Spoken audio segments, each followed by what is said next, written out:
you happy then? Okay. I don't want to draw attention to anyone in particular. Okay. Right. Well, tonight is the first of 3 events that I'm putting on as part of my bid to be Chancellor of the University. When I'm elected Chancellor, I'll be following in illustrious footsteps. Jan Smuts, ex-guerrilla leader in the Boer War, was Chancellor 1948 to 1950. He was a great supporter of racial segregation. Arthur Balfour, Chancellor 1919 to 1930. Lord Salisbury was his uncle. The pair of them were Christian Zionists and anti-Semites.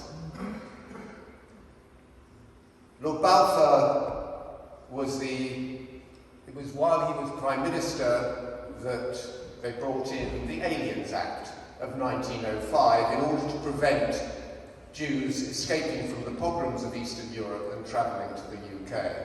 They didn't come in small boats, they came in big boats, but they travelled nonetheless. And he wanted to stop them. At that time, Zionism was incredibly unpopular amongst Jews in the UK, and the Balfour Declaration itself was opposed by the majority of Jews in the UK. I'm not going to speak for any longer than that. I'm really pleased that tonight we have 3 wonderful speakers. Mariam Karimi is an anaesthetist, and although I said she travelled on the leaflet, I think it says she travelled to Gaza earlier this year. I apologise for that mistake. She travelled last year, 2024, and will tell us about her experiences there. I got the name for this evening, the responsibility of universities at a time of genocide. I got the name from you, Christina, because I think you put on a course in Warwick called Teaching International Law at a Time of Genocide. And so you broke through all the silencing that has gone on around the country about people putting on such courses or speaking in that way, so thanks for that. Christina is a lawyer, teaches international law, and she will speak second. And on my left is Andrew Feinstein. Most of you already know about Andrew. Andrew was an ANC Member of Parliament in the South African Parliament under Nelson Mandela. He's an alumnus of King's College, and was actually married in King's College Chapel to a Muslim. So a Jew and a Muslim married in King's College Chapel, which is an interesting part of this evening. But it's a serious evening. I'm really delighted that you're all here, and let's listen to what our speakers have to say. And they will each speak for around a quarter of an hour, and then there'll be plenty of time for questions and discussion. And I'm sure it will flow freely. I can see various people who won't be lost for a word or two. So, Mariam, do you want this? I think I'll need it. Okay. I was at the march on Saturday. My voice hasn't been out. Mariam Karimi.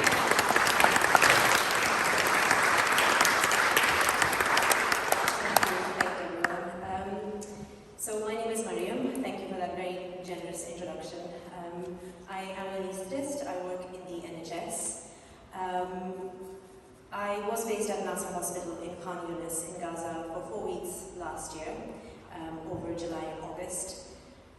Nasser Hospital was one of the hospitals that had been raided with patients and staff still inside. They were then not allowed to leave. The whereabouts of some of the staff and patients are still unknown. Some were taken to what they are calling sort of torture prisons. Some were found when people returned to the hospital site. There was a mass grave that was found behind the hospital. Patients and staff, I guess, of all ages were found buried. Some with their hands tied behind their backs. They had cannulas and drips still attached. This was just before we went. I know Tony wanted me to speak about my experience in Gaza, but if I do, then I would be mostly talking about healthcare. I would be mostly talking about breaches of international humanitarian law. I would be speaking of evidence of genocide. I would be speaking about the role of healthcare institutions at a time of genocide. But to be honest, I feel like most of you have heard it before. I think anybody that has been following the news knows about it. I think we've seen the images, and I think we're exhausted out of seeing all the images of the targeted attacks on healthcare workers. Also, I don't feel like talking about my experience alone will do justice to the title of this evening, which is the role of universities at a time of genocide. And so while I'm not an expert in university governance, I was once a student here as well. I was at Magdalen College, so I am an alumna. So I'll speak today from a general perspective, one that is shaped by my experience in Gaza, by the moral questions that experience raised, and by feelings towards my alma mater. So I want to start by talking about what a university is in principle. You might say that universities are places that are designed for the pursuit of knowledge. If you were going to be really idealistic, you might say that they deal in the pursuit of truths. Our issue, though, is that the first casualty of war is truth. War brings with it propaganda.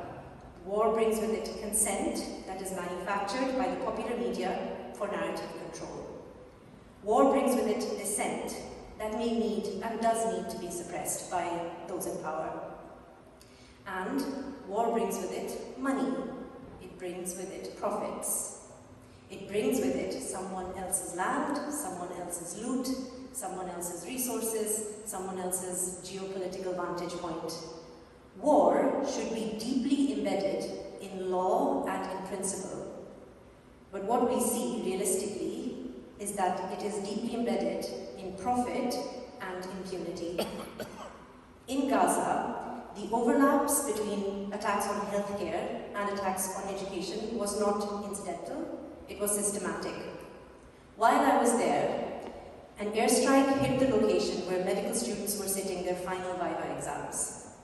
13 students and their examiners were killed. So we were there receiving our colleagues, students that had been in the hospital the days before. But we are at a point now where we just talk about the deaths. We don't really talk about the injured, we don't talk about the disfigured, the amputees, maybe because it's not as striking.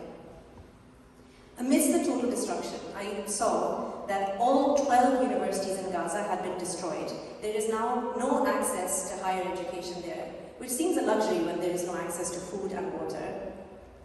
Nearly 500 professors, deans and academic staff have been killed. Thousands of university students have been killed.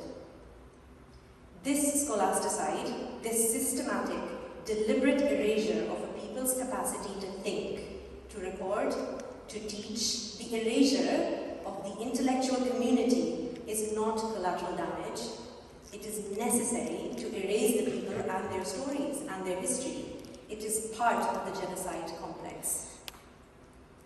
Universities across the world will have immediately recognized the meaning of these direct attacks. And they have at best said nothing, and at worst have profited from the attacks and criminalized resistance against it. So we need to reflect on a broader truth, which is the collapse of institutional conscience and accountability. War now is not a last resort with extreme human consequences. War is a business venture, and universities are part of the business model.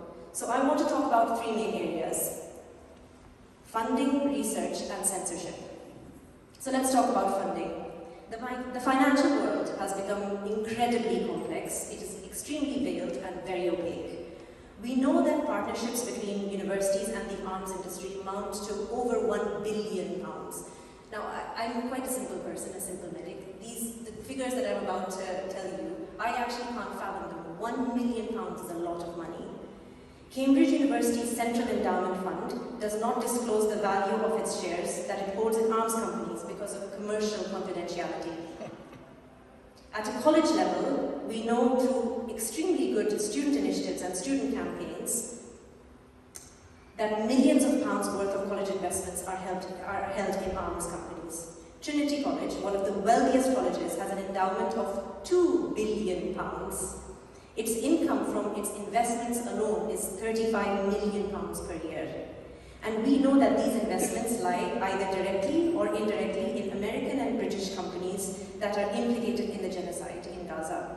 We know that Trinity invests directly and indirectly in LBM Systems, in Caterpillar, and in Rolls-Royce. King's College holds more than $2 million in arms companies through indirect funds, including Lockheed Martin and BAE Systems. And universities can do something about this. We've seen this. Student protests informed a new policy at King's College to divest from arms trades, which is waiting to come into action now. This shows that change is possible. A shift in institutional direction is possible. So that's kind of the overt funding. Now let's talk about something that's a lot more nuanced and trickier, which is research, which is ultimately also intricately linked to money. Since 2013, British universities have accepted £190 million in research funding from arms companies, so BAE Systems, Rolls-Royce, Lockheed Martin, Leonardo, etc. Essentially, they are shaping the research and the output that comes out of our universities. The results of these outputs have been focused primarily on war and on profit. They've been devoid of principle and unchecked for so long that it is no surprise that we are seeing a genocide. These relationships are very structural. The Rolls-Royce University Technology Centre at Cambridge is entirely funded by Rolls-Royce. They are strategic partners. The Advanced Nanomaterial Group in Engineering has received hundreds of thousands of pounds from BAE Systems and Marshall Aerospace. I know this sounds like a list, or it might sound abstract, but this has direct consequences. Shifa Hospital was hit by missiles made by Lockheed Martin. Rolls-Royce Holdings, one of the largest weapons manufacturers, it doesn't make Rolls-Royce cars anymore, BMW do that, but they manufacture the tanks that were used in the attack on Shifa Hospital, and on Indonesian Hospital, and on the European General Hospital, and on Nasser Hospital. The notorious F-35 combat aircraft, they're partly manufactured by Rolls-Royce. This is how the military-industrial complex is intricately and intimately related to our universities. Let us be clear, the way to think about this is not just that the university profits from war. I don't think that speaks to power adequately enough. The way to think about it is that the university, through these investments, needs war and needs this genocide to see profit from these funds, however small that profit is in its portfolio.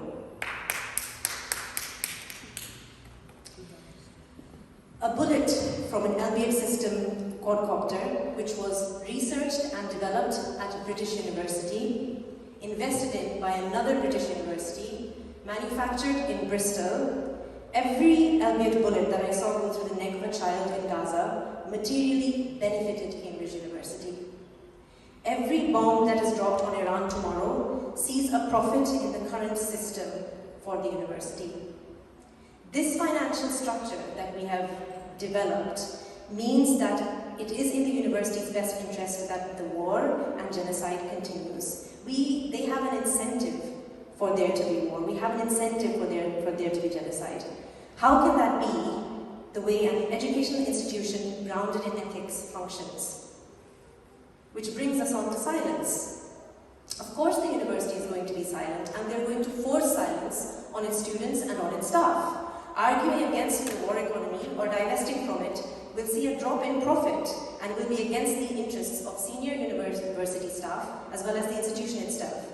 These profits, by the way, are staggering, and again, so the US military, foreign military sales alone saw an income of £320 billion last year. Lockheed Martin, Northrop Grumman see booming profits at a time of genocide. Their profits have increased incredibly since October 2023. Because every time there is a violent escalation, there is in essence a business opportunity. This is not the first time our universities have faced and failed at a moral crisis, placing profit and political agenda over truth or humanity. In Nazi Germany, medical schools helped rationalize extermination, and professors developed eugenics programs and research. Their academic theory turned into gas chambers. In Rwanda, academics helped propagate power ideology, and academics became genocide planners. In the US, academic institutions justify the displacement and the genocide of Native Americans. In Australia, they legitimize the forced assimilation of Aboriginal children, now recognized as cultural genocide. During the British colonial rule in Bengal and in Kenya, universities provided the intellectual rationalization for mass violence.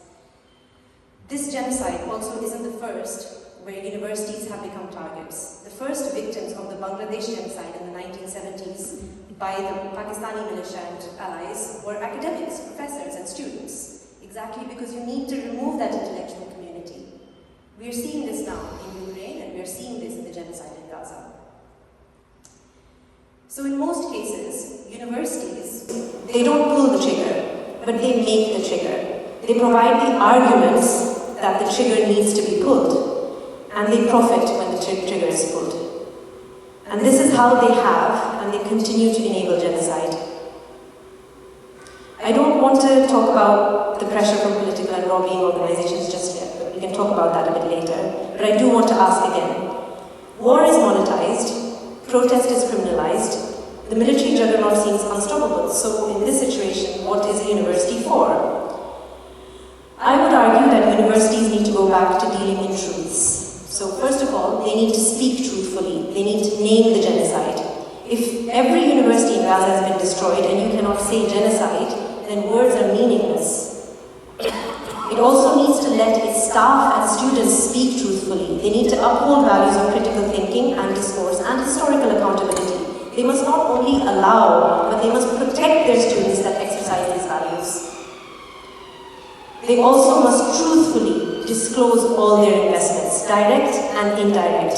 The idea that arms holdings are protected under commercial confidentiality is indefensible in the current stage. We need to trust our universities, and transparency is a precondition of trust. They need to truthfully divest. They need to cut ties, financial, research, advisory, any ties with arms companies that are profiting from war. They need to distance themselves from genocide. They must educate truthfully, teach about past genocides, and examine critically the role of academic institutions in genocide enablement.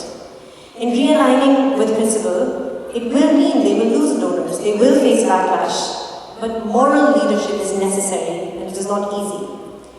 I'm so sorry, it's going to be slightly clumsy, I have to go over to that laptop, because I want to show you what can happen to universities at a time of genocide. So, this is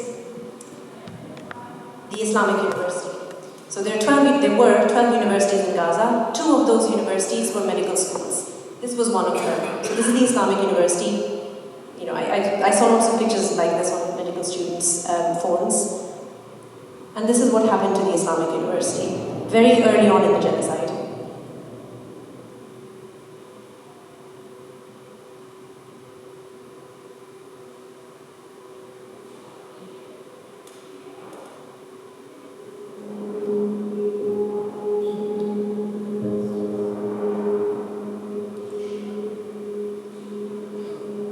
What strikes me about the hypocrisy of it all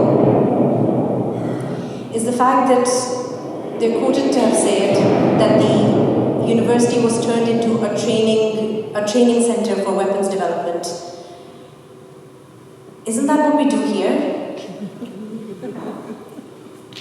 And the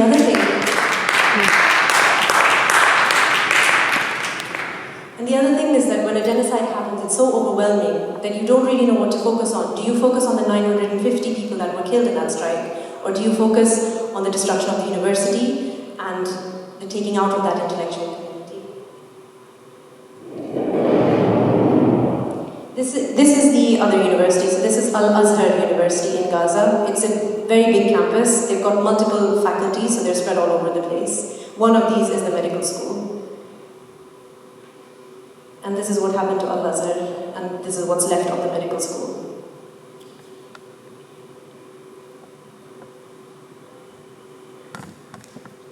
This is Al-Isra University.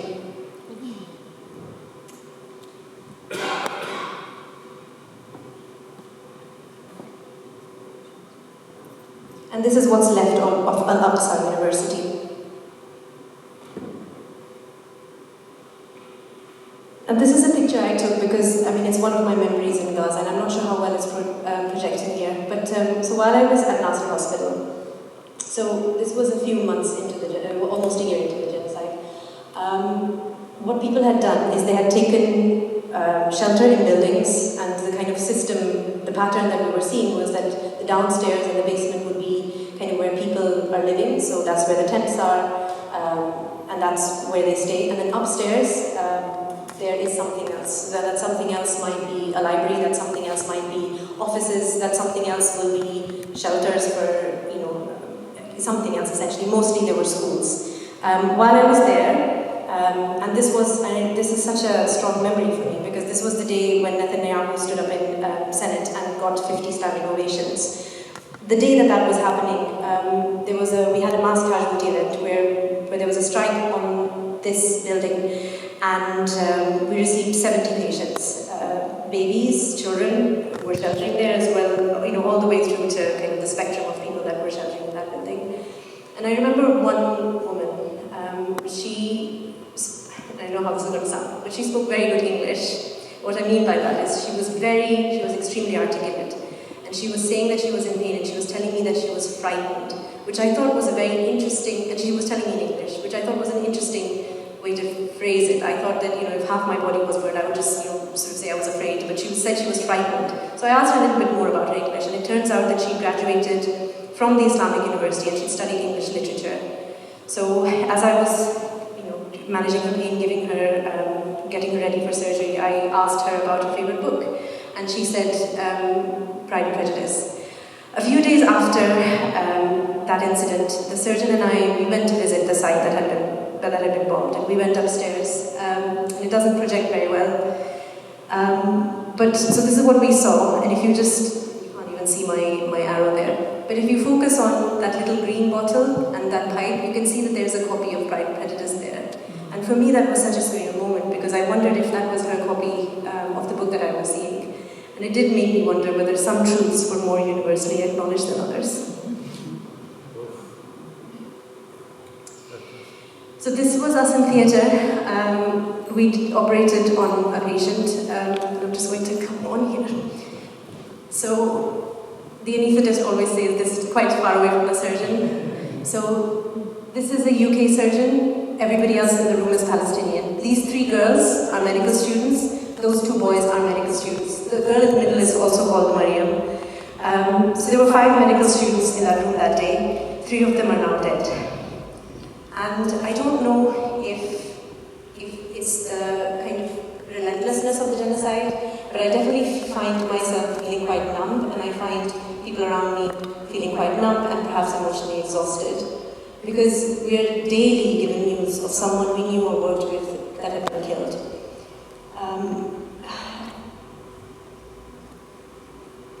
And this is, I really wanted to talk about this picture because recently there was an injunction out which stopped us protests, all pro-Palestinian protests in front of Senate House. Presumably, because we were causing disruption and ruining all the pretty pictures as people were trying to graduate. This is their Senate House. And I think our university needs to see that image. While we can graduate and look good doing it and maintain our corporate image, this is what our university's funds and silence is doing to other Senate houses. Last week watched, I haven't talked very much about the student body and what they achieved, but I really recommend people watching the cameras. It's an amazing film. I've got the trailer here. Maybe we can watch it at the end if we have time, but I don't want to, I think I'm already over time anyway.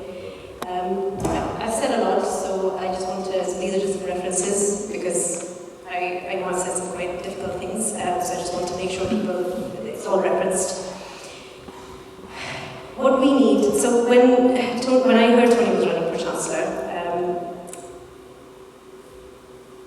I used the phrase that we need a reverse Manhattan Project. And initially I found it quite jarring, but he is totally right. And I think I found it jarring just because of the word Manhattan Project. It brings up really, it's quite a difficult thing to hear. But this is exactly what we need, because in this increasingly dystopian world, we need a paradigm shift. We need something that reorientates power back to conscience and not to profit. We're living in a world where all mechanisms of accountability have been decimated, and international law seems like a tool to be used by those in power. So we need some power, some authority to step up and fill the vacuum in moral leadership. And I don't think this is going to come from politicians. I don't think this is going to come from business people. It must then come from our universities. And then maybe we can curb genocide. Thank you.